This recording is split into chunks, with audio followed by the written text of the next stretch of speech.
If they are... I think they would just stick with their own guns. So if they're looking at a mid, I think Death Prophet could be pretty decent. 10 seconds remaining. Sure. The thing is that it could be a little risky versus Venge because you can get swapped in and get bursted. Go with the Juggernaut. Okay. Okay, so... I mean, a way to sort of...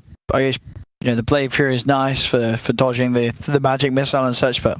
Other than that, there's again, a lot of physical beatdown. There is a lot of physical. This one I'm a bit... These sort of agi carries can be punished quite heavily by the Elder Titan. Yeah. Like, we could see this Juggernaut just get blown up. Yeah, definitely. That's the problem I'm sort of seeing here because of, you know, Kinguin's minus armor. And they can tank up, too. You can even be defensive weave, so... Yeah. These heroes, none of the heroes really on their side are that squishy. Sure, Dazzle and ET are very susceptible to the Omni, but... I mean, sure, it depends how the way the lanes go. If we see something like the off-lane Sand King and then Pugna and lane with the Jug, you know, Decrepify Blade Fury, it's a good way of getting kills at the start. Good way to punish, for instance, the off-lane Brew. But yeah, down the line, it could get tricky for the Jug to get his job done. The armor that they have. So most of the games they actually played, it's been mid-Pugna. So I think I might actually adjust that one. Because Thompson does play the mid lane, and he does pick that one a lot. They tend to pick like Legion Commander and other heroes for the offlane too. I think that's probably the best role for Pugna at the moment. Yep. I know we've seen it sometimes. I think what EG played the other day, like the offlane Pugna. Yeah, that's kind of why. But like we said, we have not gotten a chance to see these guys too much, and this is just a staple of them. Apparently, is just picking that Pugna majority of their games and running in that mid lane. So then we are looking for that offlane or secondary support. Dire team ban. They will take out the bat on the side. From the side of 5 Anchors, kind of expecting it to be that offlaner. And then the Brood ban from 5 Anchors, not wanting to get Brood mothered. I think you have to versus Exotic Deer. Always the risk of getting brooded. Yeah, these micro heroes he's very strong on. 5 Anchors. What is going to close up this lineup? 10 seconds remaining. What's the plan? I'd love to see some Jug Magnus. I'll be honest with you. Got good team fight. Got the capabilities to make sure that Jug does farm. Cleave damage is great against high armor. Yeah, I'm not too sure if they're actually going to grab here.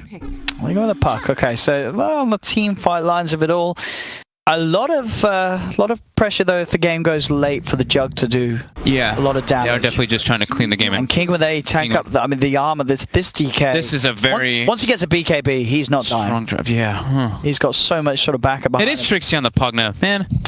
No, it is offlane Pugna. I should have believed in myself. I had a feeling though that they might run it mid because they have in the past, but I guess maybe they're switching it up this time. Okay. So I should have believed in my heart. We've had our 2 drafts here. 5 Anchors, Kinguin.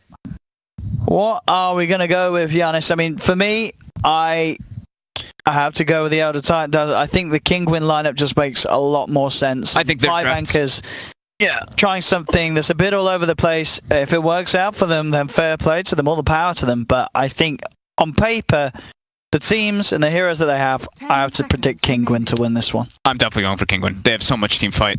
I think the 5 Anchors, they do have a lot of team fight, but I think their draft falls out really heavily, and I think Jug's going to suffer in this game versus this lineup. They are so tanky, like you're mentioning. So we'll see. Can 5 Anchors do it? Can they indeed? I'm sure they will want to turn up and show us something, as you said, with a few names that we don't know. Sorry. What we got? He's just got his sword looks pretty cool. Is that part of the whole set? Orange sword. No, I don't. That's not the sword from the Arcana. It looks pretty sweet. Ooh. So they do have a lot of burst and a lot of team fight and good amount of catch on 5 Anchors, but they are very limited because of this Jug. But the Pugna can actually go quite ham. I've seen this hero absolutely take over games. So we'll see if they can be able to do that one. Kinguin, they've got a much more stable draft, but they are running that Venge core. But it works well with them. You know, they've got Venge, DK Brew, they've got a really strong much minus armor, yeah. A lot of stuff for Nisha to go absolutely ham. Well, ladies and gentlemen, we can hop straight into the game right now. We'll head over into game 1 of Kinguin versus 5 Anchors and Sea Captain. Pugna is also a pretty squishy hero. Low armor. If you get caught out by that Venge, if you get caught in one stun, you're more than likely dead. They don't have any way to kind of save that Pugna and defend him. They just got some lockdown and stuff. And there's a good mix of magic and physical on the side of Kinguin. Let's see what we can get done in between the two of them. I mean, as you say, with the laning, they're looking to go for Trixie on the off lane. See how much pressure he can get onto the safe lane of Kinguin early on. I'm just looking forward to Trixie. Yeah, see what can Because do down. I haven't, like I said, I haven't gotten to see 5 Anchors. I think I've watched maybe 1 or 2 of their games since they've rebanded with this lineup. And Trixie's kind of my boy. I've known that guy for years on years, all the way back to the Han days. Have you ever been on a team with him? Seconds to battle. I've stood in with him a couple times. Oh yeah. We stood in on each other's teams, but no, he's just like this. He's this quiet giant. He's this gentle giant kind of guy. Really tall dude. So Patos and Catcher will start in the top lane. They're going to try to pull the wave versus that Jug, and we might see the bottom same kind of thing happen. But I think this Pugna could actually suffer it versus this dual lane. Very susceptible to dying versus that minus armor and just pure physical. Top. 2-man stun. Nice 2-man stun indeed. He gets the rune too. Yeah, he does indeed. They'll turn towards Patos, Thunderstrike, but now 5 anchors. Let's look to go towards the Elder Titan instead. Catcher just too fast with those boots. Yes, he is indeed. Okay, see, it does have another Burrow Strike. If he wants to try and go for it. Katsuo indeed keeps his distance. They can't quite catch him here. 5 anchors. Mid lane Exotic Deer versus Thompson. Should be a trade farm. If anything, we've seen the DK actually win this matchup a lot of the times. Top. Patos. They're doing a dual lane to contest. He's got the 3-man spirit on heroes too, so he's going to be speedy, hitting twice as hard right now too. And we do see that creep wave being pulled bottom like we were mentioning. Trixie really needs to do that to make sure you get experience since it didn't run the dual lane. See up top they go. They got the Burrow Strike. Patos, yeah, he is not going to TP out of that. He'll try, but the damage far too much. The first blood for the 5 anchor safe lane. MP to take the kill as well. So nice bit of money for the Jug. Patos also, of course, having to take the long walk back to that lane off the back of that. Yeah, I think he should have just accepted his death that time. That TP was definitely not going to happen versus Jug spin. Katsuo will be able to get the spirit on the neutrals plus 3 heroes. So again, high base damage, high movement speed.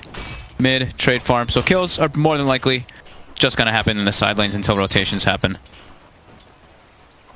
Trixie's actually just spamming decreps on Nisha to make him miss last hits, and it's actually made him miss quite a lot already. Elishaj chasing out Trixie, keeps refreshing that poison touch with that minus armor. Trixie. It's pretty annoying. Trixie is going to take quite a punch. He's going to have to use the decrep to stop that right click getting through. Goes the TP, and yeah, the heal's not going to work against that, sir. It's physical damage. It is physical indeed. I'm sure. Sometimes we have brain farts, Someone's like, wait, is it mixed? Oh no, whoops, there we go. Just making sure.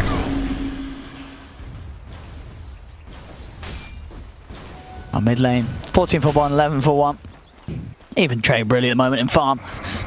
Slight edge for the DK. Palos back to the top lane. Trying to keep the stacks up, keeping that Astral passing over them so they have a hefty right click. Brew's getting quite little up here though. Getting some experience, but no last hits. Standing versus Jug is quite difficult.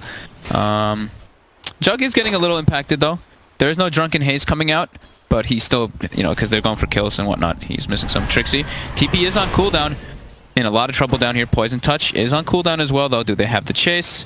Just the right clicks from the Dazzle. We'll be able to bully Trixie back. That was his last tango that he expended down here. Can they close the gap? They can't. Elder Titan way too speedy with those boots and movement speed from the Spirit. So fairly even. Quiet. Top. Patos in trouble again. With that build down, he is dead. Yep. 5 anchors are doing an excellent job of controlling this brew up top. I mean, as you say, he's not hitting any creeps. I mean, it's sure maybe a little bit, but not that much slowing down the Jug. Committing the full tri-lane and not having Drunken Haze, so he's not actually slowing down the farm too much. No, not the best of starts we've seen from a brew. Nope. Mid lane, Exotic Deer. Still doing fine. Did get bullied back a little bit because of the build, as you see from the puck. 0 in the phase shift, so not dodging the breathe fires, but going for full aggression to try to burst down that DK.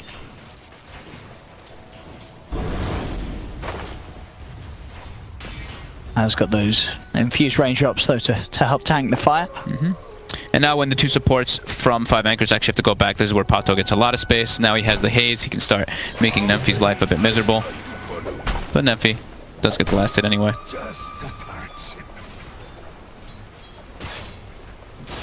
See at the supports from 5 anchors. I mean, do you expect will they start making any moves soon, or? It looks like they're content with just keeping this full tri-lane. They did it from the start. I thought they might put the Sanking bottom with Pugna from the beginning of the game, but no, they just want to make sure to have Nemphy get very farmed and not let this Brewmaster get online. And it's working out pretty decently. Trixie hasn't died yet, but now he's trapped in a corner. Yeah, the heal bomb Goodbye, from the two of them will set up for the damage to be enough. So Kinguin get the first kill on the board up top. Katsura trying to slow them down with the stomp, but the Blade Fury is already out from Nemphy. As the outer tire will fall, OKC looking to close the gap with the Burrow Strike. They got the damage to bring down Pados. He's being chased. The Thunder Strike will bring him low. Won't kill him, but again, 5 anchors just bullying everything that Kinguin sends up here out of this top lane and making sure that the space is there for themselves. Both offlaners really suffering though. The usual. Level 3 on Pugna. Almost level 4 on Bruce, so he's a bit ahead mid. Gank from at least Sasha. So Dazzle tries to catch Thompson off guard, but unable to, of course. It's a puck. Did get the ward down. I think that was the more important thing in the rotation from the Dazzle. And now he can't turn it into a push though with the Dragon Knight. With the heal. Puck has to shrine up with Trixie. Buying a lot of time for that damage on the mid tower. Glyph comes out.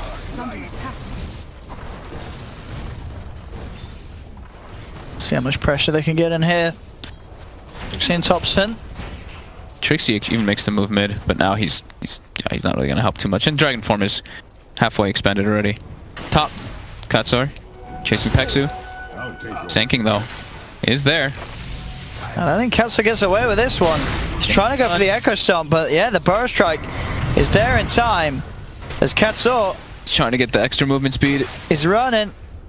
He is gone. Space created by Patos, who is loving life now in that top lane since he's only versus a Jug. Katsura's out. CP's back to base. Really well played by Katsura there. You saw him, he throws the spirit on the neutral creep camp and runs it through him, that and the heroes. Bottom, Trixie gets swapped. Decrypts on cooldown. Nisha. It's a lot of right click. Down. Stick charges. One more hit. Not enough. He gets him. That high ground vision. Trixie unable to actually juke it. Now Trixie knows that was ward. Trixie did also expend a Sal just before that last hit. Yeah, he was trying to get in the tree line, but he didn't know that the ward was there. Now he knows though. Level 4 Pugna. So, Kinguin. It's fairly even, but I would say their brew is winning a little bit more than the Pugna.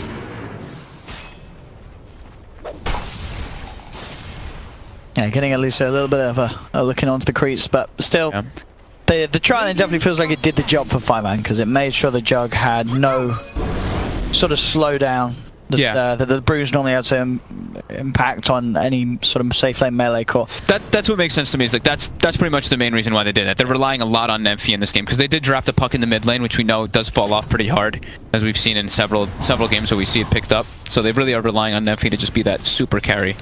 Mid tower. About to drop down. Exotic Deer just constantly poking at it. And Nisha will go for his usual build on the Venge, that Dominator Rush.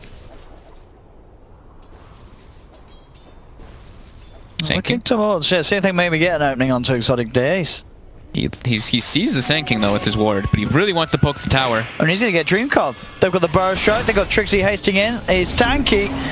Is he going to be quite tanky enough to live through this? He does have the Shallow Grave, goes for the TP out, and he will survive. My goodness. Very, very nicely done there. Ellie Sash coming in just in time with the Grave. The TP heads up play. It's a 4-man committal, and just a Grave saves him.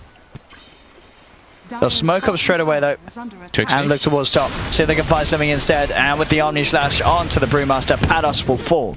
Trixie getting stalked too, but he will actually survive. He'll be fine. Patos eats the Omni. Nope. They get the deny at least on the mid tower off of all that, but bottom tower also going to be dropping. Nisha. Trixie stepped way too far up. Magic Missile. Decrep not going to save Trixie as the right clicks will fly through after it wears off.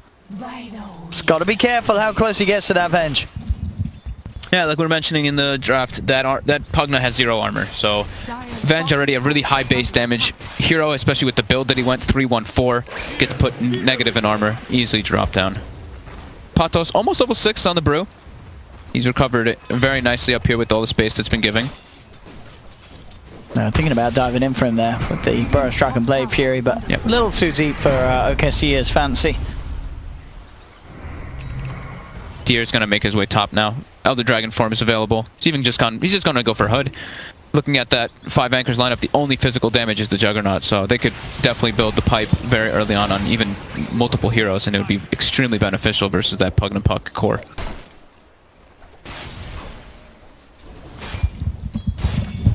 Uh, 10 minutes in, 1k lead for Kinguin. Nisha having a fantastic time on the safe lane bench. Dire's top tower is under attack. As he's actually just found Trixie again. He's getting solo kills. What the hell? Yeah, just walking down the Pugna. Dire's That's top tower is under a problem. Yeah, to the point now, he can't go back in that lane. No, I think he should be playing around. He just dies every time to the bench. Yeah, I think he should just be running around with his puck, or just going for kills with the supports, or go with the puck. It's one or the other, because yeah, he's just giving way too much money to this bench. He's catapulted Nisha toward that 6k net worth at 10 minutes, so almost 600 GPM on this bench early on. Got a bit of a pause there. We'll see. Pause, please. Pause, please. Trixie needs a second. All right, 1. There we go. Good one. Thanks. So mid, they are going for a kind of sandwich play coming out here from 5 anchors, but Kachor is already there to stall it out. They're trying to use this catapult to try to get like some tower trade, but top lane, their tower is already pretty much dead, and Kinguin, they can TP and fight mid easily. They've got the Brewmaster ulti ready, so... Yeah. Well, we do have this slight pause. Yeah, we do. Which was evidently a lot longer than the second that Trixie said he needed. Sure, be literal. Hopefully Trixie's alright. He's not DC'd, so probably some IRL stuff. Maybe, but he's back. Maybe he's just sad because he died twice bottom. It's a rough start. 4 times bottom now. But we'll see what happens. The game resumes. This mid push is going to be very hard for 5 anchors, and they are looking to just get out, but they do see the Sand King getting the rotation behind. Brewmaster TPs, like we said, he does have that split available, and Nisha, he's got the move speed creep. Oh, they're zooming. He's on the cliff, but they've got the vision with the Wave of Terror. And Pados takes the kill. Look at that thing. It's 476 movement speed on this Foreman. The Foreman? The Foreman, right there. Oh, that's what it's called, isn't it? The Cobalt Foreman. Yeah, you see he's got the wine glass? Yeah, look at his right click.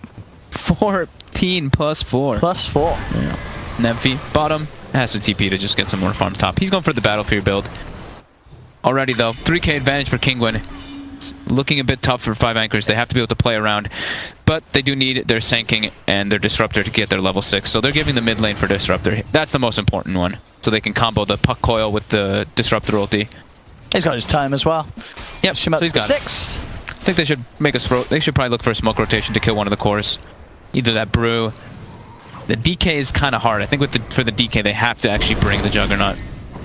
Yeah, definitely. That 1400 with a hood. Elf in the hood. Yeah. He's pretty tanky. Bottom lane, OKC here, coming in for the XP. Nisha looking for the swap. He's got the Wave of Terror. Can't quite get the range for that one, so Sand King will be fine. But yeah, this Nisha bench having a fantastic time. I mean, he's at the start, Nisha, the one to watch, and he's certainly playing his role very, very well down here. He be carrying. Radiant's top tower is under attack. Taking his Ancients as well, once he passes. The Ashe is done. What's the plan for 5 anchors? And she said they've got to try and look for that combo. They got to make some moves. All of Kinguin's, they're playing in all 3 lanes. That's kind of like a rule of thumb when you're playing, that you have to gank somebody. You can't just let them distribute themselves amongst the map. Now they are starting to sandwich themselves in the bottom lane. They want to go for this tier 2. They've got DK ulti available for Kinguin. DK ulti, Brewmaster split ready. They're trying to take fights. 5 anchors still just trying to buy more time. This, like we said, the Jug, he's going for the Battle Fury build, and they do not look ready to fight at all. Kinguin has all the wards positioned and ready for this bottom engagement. There we have. Tier 2 gone, Kinguin. There's no reason for them to really stop. They want to force 5 anchors back into their base. They'll push the wave right up to the tower, and that will mean that 5 anchors, they do send 4 of their heroes back into the base. And so, as you say, Kinguin just keeping full control of the outer map. Getting further and further ahead. And 5, they're not even contesting. That's the thing. They didn't even try to contest for that tier 2. Now mid, Thompson does use the orb. He will be okay though. Thought they were actually making the rotation inward, but Deer, Exotic Deer farms some ancient camps. He's going to be going for the Blink Dagger to close the gap so they can actually catch that puck if there's ever the chance. Still going to be very tough for them to kill the puck if he's not, doesn't use his orb aggressively. And Kinguin, look like they're trying to clear out that last tower, that last tier 2, or the top tower at least. The mid one is a little bit more risky. And Nisha with a center, ready for the swap stun plays. If he sees anyone, but 5 anchors, they are mid. They're gonna smoke? No, they're not. They're under ward anyway, but they're all spotted out. They're looking for the glimpse. They will catch it. There we go. So they've managed to get the dazzle. He does have the grave, but his TP just is still on cooldown. And even if it was there, see ya. He knows there's a ward now. Strike. Yeah, he even places the sentry before he died, so they will be able to de-ward that one when he's alive. And top, they're looking to take a fight. They are. They're bringing in the Sand King. See what they can find. They get the Decrepify onto the Vengeful Spirit. Nisha keeping the distance. Primal Split popped. With the Earth Splitter, it's going to get onto at least 2 of them. It gets in fact 3 with Nemphy TPing into his own demise. He gets swapped back. He's got the Blade Fury. Pops the stick charges.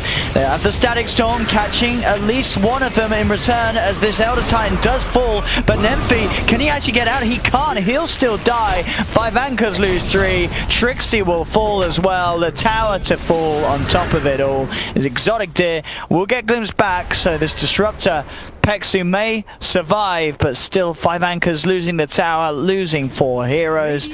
The scan there from Kinguin confirming that they're going the right way. They do want to find this Disruptor, and they will do so. So effectively team wiping 5 anchors. It's not looking great for them. It definitely is not. I don't even think they got the puck coil off in that last fight. Yeah, or the epicenter. They didn't really get any of their big ultis off, and Kinguin just not slowing down. They're just looking to close this game out nice and early. Dragon Knight level 12. Nisha with that Dominator already, I think, has the SNY finished. He's also going to be building toward a hood. Like we said, 5 anchors draft is all magical damage. It's just a Jug who is not ready to actually be that physical damage dealer. He's still a bit away from that Battle Fury. Yeah, Pals has the Blink. Nisha has the Sanjin Yasha.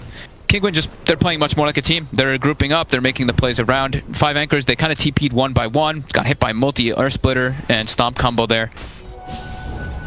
Trixie. They're just going to have to wait for that Blink Dagger on the Sand King to make the more confident moves on the side of 5 anchors. And Trixie, quick stunned up. Deer takes the DD run. They've got to look for more of these players with their ultimates, 5 anchors. But they have been suffering to do so. Yeah, 8k lead now already for Kinguin, and it looks like they want to make them way into the pit with that DD rune on the Dragon Knight. We've got a good chunk of minus armor coming out from Nisha, and that Vengeance Aura gonna make this very quick.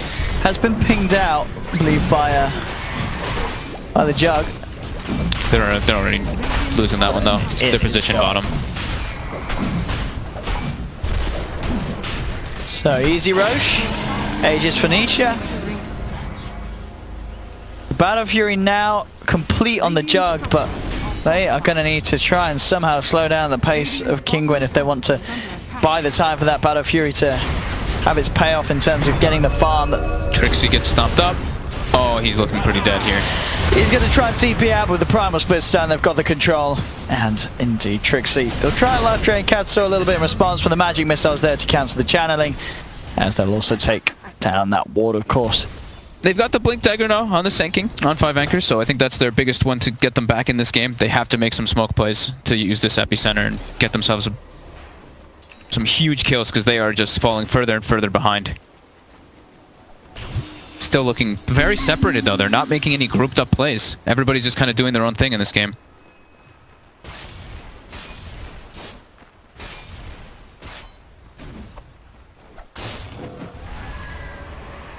They've got to pull it together, 5 anchors. If they want to try and swing this round. They're just letting Kinguin get away with far too much. Kinguin the hunt. Nisha, seeing what he can find. They do jump forward. Nemphy will be clicked with a Blade Fury, but he gets swapped back, and they just right-click the jug down. That's what we were talking about with their physical. That's why, even if he spins, he can get bursted down. And yeah, we were worried about the jug pick. Yeah, and that, as you said, that is a textbook example of why we were so worried about it being drafted into this lineup. Yeah, it just gets ripped apart. Blade Fury really does nothing for you. And they're claiming the high ground. Sanking does have the blink if they want to try to go for a play here. The stomp comes out though, catches the Sanking. They've got a Dream Coil, but 5 anchors, they just have to Dream Coil and run away, as they have no means to stand toe-to-toe with this Dragon Knight. There's too much heal, too much sustain. Everyone's too tanky on the side of Kinguin. I mean, that's the Rags gone. They just cannot stop this. Exotic Deer jumps forward. He's looking for kills. Pug will have the face shift. It's a nice 3-man burst try, but it's, of course, into the center of 3-man. So the heal bomb from Dazzle destroys OKC.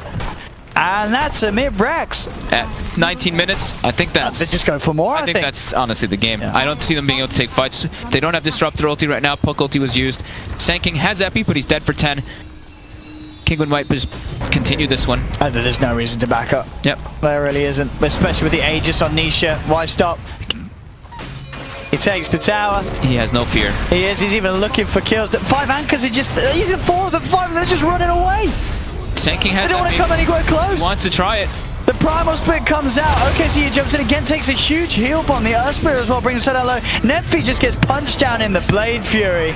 I mean, they'll buy back on the jug, but let's be honest, this is over. This is a pure outclass. I mean, this was outclass, outplay, outdraft, out everything.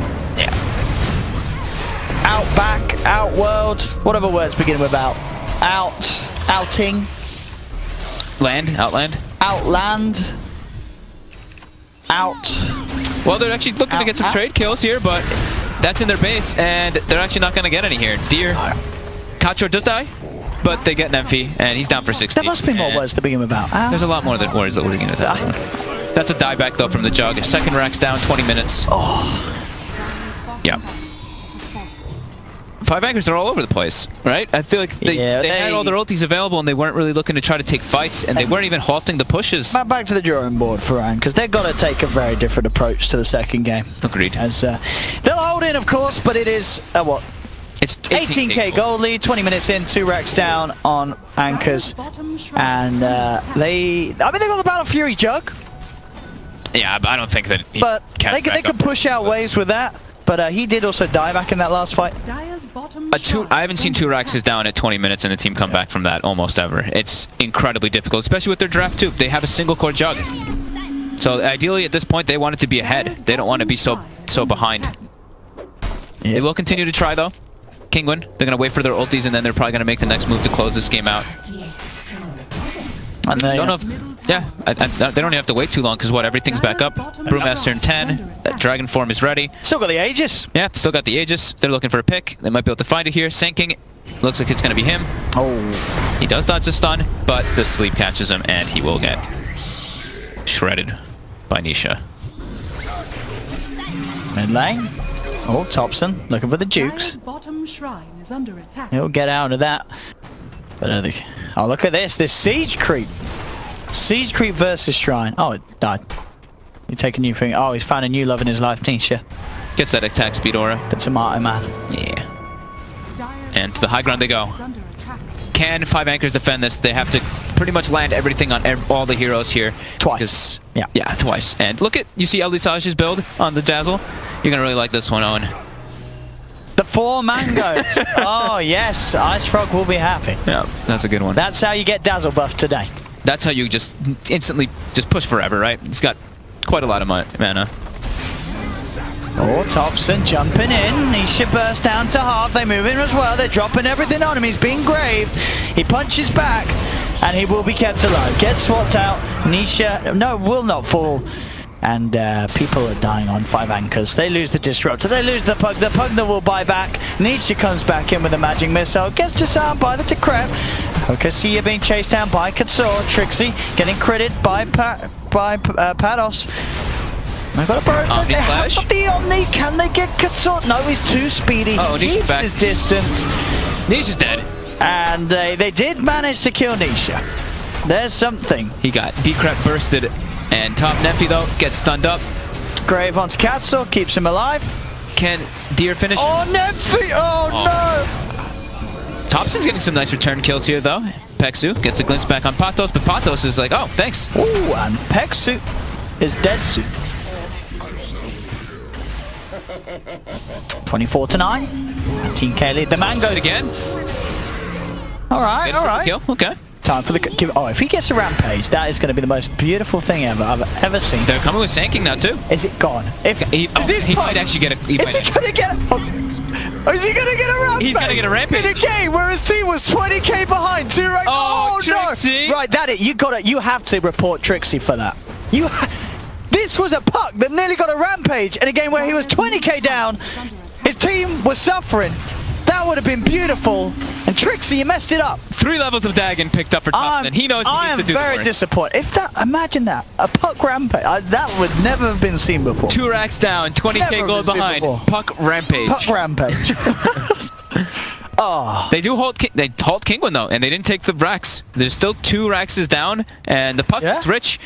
Puck gets rich, but Jug died early on. He does not get much of that gold. So just Trixie and the puck able to swing that one a bit. And let's see, it's like a 6k gold swing and about a 5,000 experience swing or more. Still heavily on the back foot though. BKB will be the next choice for Nisha. Just magic immunity, and then they're going to be pretty much immortal to 5 anchors because they're all magic damage like we were mentioning. And I think LD Sash, he expended, what, 3 mangoes there? 4 mangoes almost? To try to keep that... he did all 4, I think. Yeah, they said that's a new mango. So the mango trade is pretty good at the moment. Kinguin. Waiting outside that Roche pit. We will have Roche respawning in about a minute 30. Is under attack. Yeah, they'll just probably, chill out, wait for that. Or not. They want to kill. They smoke up. They're I mean, strong enough. understandably so. They are they're quite far ahead now at this stage. See what they can do. Nope. Oh, Sand King. See ya. Oh, Trixie. He's got the Glimmer Kit, but they got a sentry. They see him. Alright, so they lost 2 of them. Thompson. That's the buyback from Trixie earlier, too. We're going to need another Ultra Kill from Thompson. That's what we're going to need. Yeah, I mean, we don't need it. 5 anchors needs it. Yeah. Trixie, no buyback, though, down for 60. He was a big part of their last defense. Thompson. Not like this. Creating space. Oh, Nymphy, he's got the Omni Slash. Kazor getting low. Will be fine though, Tome of the Dragon Tail, and Nymphy, he is dead. Too much physical damage from this lineup from Kinguin. Kills off the Jug. Thompson has the blink. Oh. Will be able to get away. Oh no, he gets stunned and brought down. You can't get an Ultra if you're dead. And that is gonna be GG. They will finally decide that this game is over. Yeah. They will tap out 5 anchors as Kinguin take game 1 of this series. And made it look pretty simple. They kind of just, they grouped up, they got the itemization. I think they got like their hoods out on a couple heroes. Nisha overall on this Venge was super impactful.